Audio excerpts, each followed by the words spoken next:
Good evening, everyone.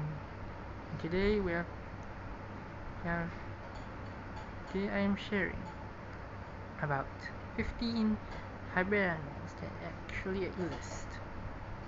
Tigers and bears, but most people That's a haven't seen an huge animal that lion. contains DNA of all three.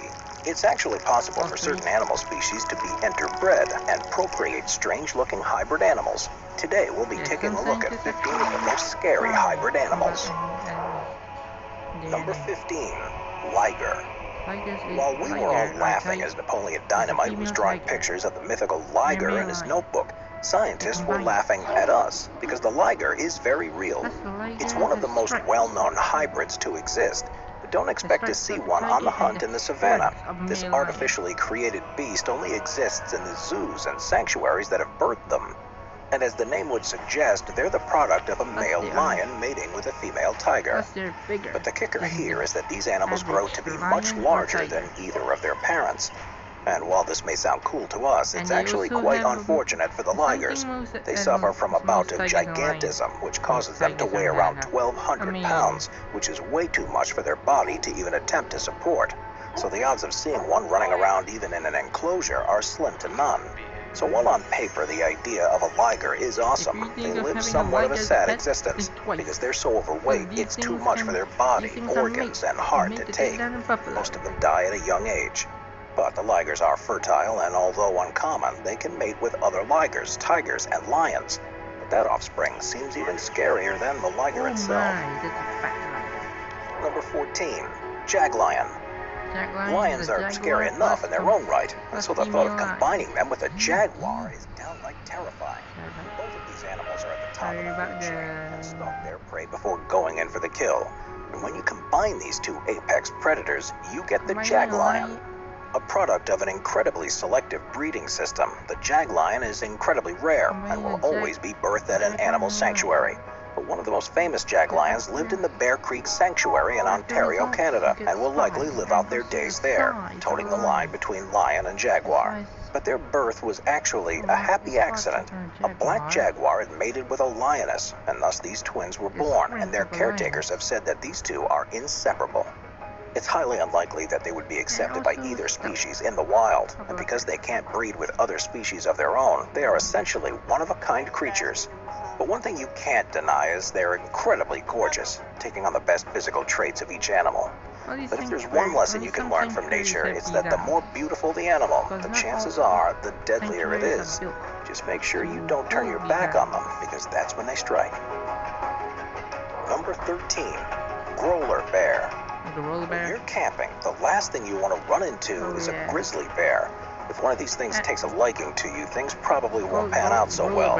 So what would happen if one of these giant predators had their genes crossed with their polar cousins? Well, then you've got a growler bear on your hands.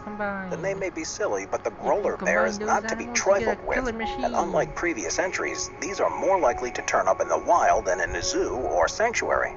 Back in 2006, an odd-looking bear was shot in the Canadian Arctic, and after some DNA testing and plenty of head-scratching, it was confirmed that this was in fact a hybrid animal.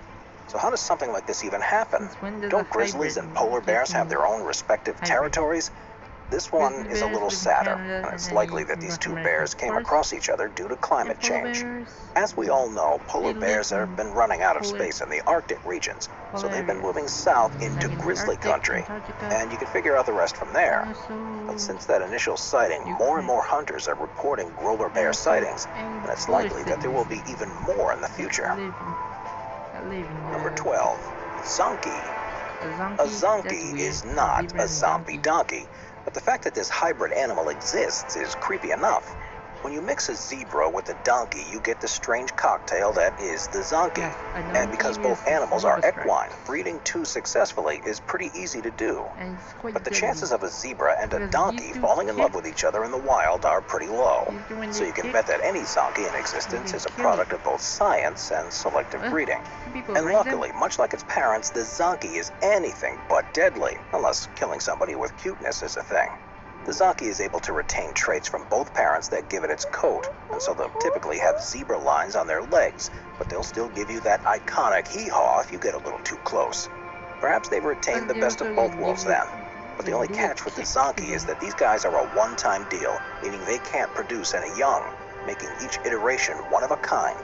And if you ever get down to Tijuana and see a fully striped Zonky, chances are it's just a donkey with those black and white stripes painted on. But if you want to catch a glimpse of this wild hybrid, your best bet is going to be at a special zoo. Number 11, humpless camel. If you're lucky enough to see a camel in person or even ride one, the first thing you're going to notice is the hump. But what about humpless camels? Also known as camas, humpless camels are the product of a camel breeding with a llama. And while you may not realize it, llamas and camels aren't that too far from each other in the gene pool. So this hybrid animal isn't as rare or tough to create. This is an interesting animal because while it may look like a small camel, you'll immediately notice the hump is missing. But they do take on the llama's coat, meaning they are extra soft. While not as large as a camel, an adult cama can weigh up to 6 times as much as a llama. But because these can only be made via artificial insemination, you'll never see one out in the wild. Plus, think about where each animal lives in relation to the other. That just can't happen. The very first cama on record was bred in 1998 with the goal of producing more wool than your straight-up llama because of its size and more cooperative